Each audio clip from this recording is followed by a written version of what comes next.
Welcome back to another technical deep dive here in the debug zone. Today we're tackling a big question and breaking it down with insights from other users.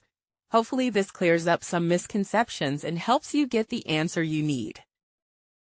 So buckle up, stay a little curious, and let's jump right in.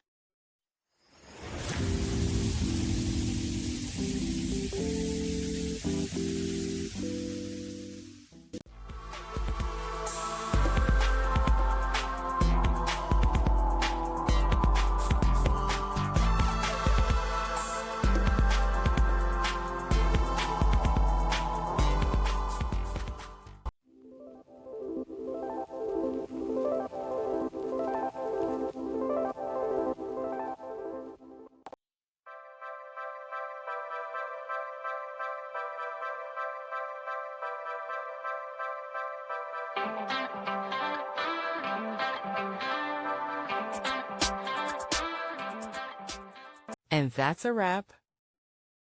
I hope you found the answer you were looking for. If you did, take a second to hit that subscribe button. It really helps out. And let me know in the comments which solution worked best for you. See you next time in the debug zone.